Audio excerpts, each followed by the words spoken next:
अब हम बात करेंगे इफ एल्स इफ लेदर के बारे में, जो कि इफ स्टेटमेंट का सेकेंड लास्ट पार्ट है। ठीक है, इफ एल्स इफ लेदर क्या करता है, इसके अंदर कई सारे मल्टीपल एल्स इफ स्टेटमेंट होते हैं। जैसे कि अगर हमारा एक कंडीशन चेक हुआ और वो ट्रू नहीं हुआ, तो फिर ये कंट्रोल दूसरे कंडीशन को चेक करने के लिए भेजेगा कि वो ट्रू है कि नहीं। जैसे कि एल्स इफ एल्स में क्या करते थे कि यहां पर एक इफ स्टेटमेंट्स होते थे। ठीक है, अगर ये ट्रू नहीं हुआ तो हमारे पास एल्स तो होना ही होना है किसी सूरत में। ठीक है, ये हमारे पास दूसरा ऑप्शन था। पहला तो इफ था, सिंपल इफ। लेकिन यहां पर क्या है,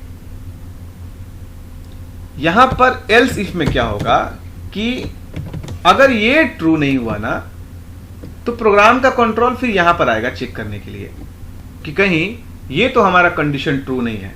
अगर ये भी ट्रू नहीं हुआ ना, तो फिर हम दूसरा भी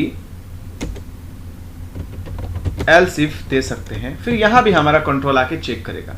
मतलब जितनी बार हम एल्स इफ देंगे, ये क्या होगा, उतनी बार ये कंडीशन को चेक करता रहेगा कि कहीं ये तो ट्रू नहीं है। अगर यहां ट्रू नहीं है तो फिर यहां चेक करेगा, यहां तो एटलीस्ट ट्रू होना चाहिए, यहां नहीं है फिर यहां भी आके चेक करेगा।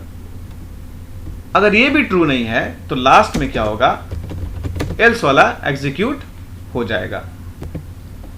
अब इसी को हम प्रोग्राम करके देखेंगे कि कैसे if else if leather work करता है सी के अंदर। ठीक है, तो यहां पर कुछ पहले से मैंने प्रोग्राम लिखा है और इसमें हम थोड़ा सा और ऐड कर देते हैं। ठीक है, सबसे पहले किस टाइप का हमें प्रोग्राम बनाना है उसके बारे में सोचना होगा। तो मैंने एक टॉपिक चूज किया है इफ एल्स लेदर के लिए कि हम एज फैक्टर को डिवाइड करेंगे। ठीक है, हमारे पास 3 तरह के एजेस होंगे, पहला इन्फेंट, दूसरा टीनेज, तीसरा मैच्योर। ठीक है, उसके लिए हम क्या करेंगे, एक फिर से एज नाम का वेरिएबल बनाएंगे। ठीक है, ये डिक्लेयर हो गया है, इसमें कोई वैल्यूज नहीं है। जब हम बना लेंगे तो हम क्या करेंगे, यूजर से बोलेंगे कि वो अपने एज को डालो। तो मैसेज को डिस्प्ले कराना पड़ेगा कंसोल पे, तो उसके लिए हम एक मैसेज डिस्प्ले कराएंगे। ठीक है, क्या करेंगे, इंटर योर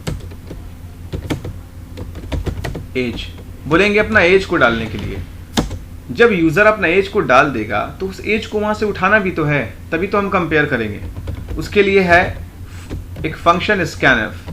स्कैनफ फंक्शन की मदद से हम उस एज को उठाएंगे, तो फॉर्मेट स्ट्रिंग %d यूज करेंगे और जिस वेरिएबल में डालेंगे उसको एड्रेस ऑपरेटर के साथ उस वेरिएबल में हम उसको डाल देंगे। ठीक है, ये हमारा काम खत्म हो गया। मतलब तो हमने स्कैनफ की मदद से एज में वैल्यू डाल दिया है।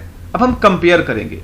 ठीक है, तो किससे कंपेयर करेंगे, एज हमारा, एज के अंदर एक वैल्यू है, अगर एज हमारा बड़ा हो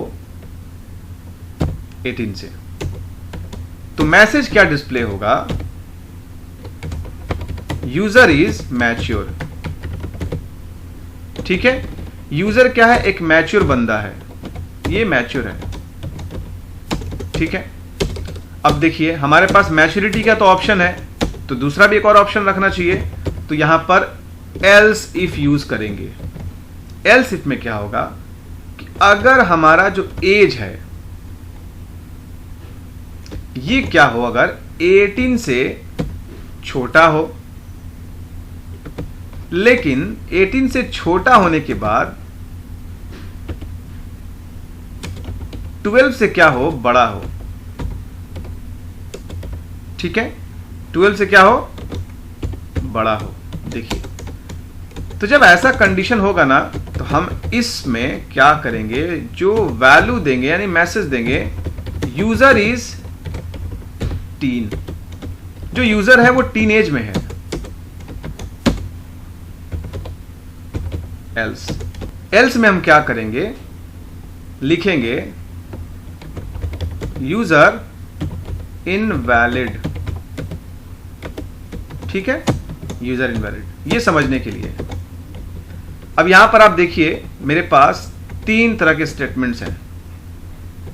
ठीक है, एक इफ, एक एल्स इफ, दूसरा एल्स। अब इसको कंपाइल करते हैं, कोई एरर नहीं है, ठीक है। इसको रन कराते हैं।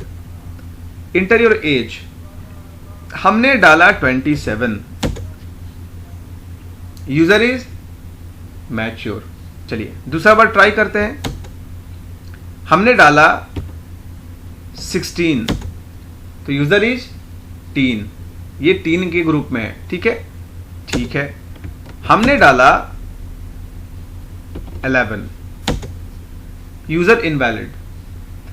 यहां पर 3 अलग अलग तरह के एज को कंपेयर किया गया है। तो ऑलमोस्ट इफ एल्स लेदर भी क्लियर हो गया। हम कई सारे इफ एल्स इसमें यूज कर सकते हैं, मल्टीपल इफ एल्स।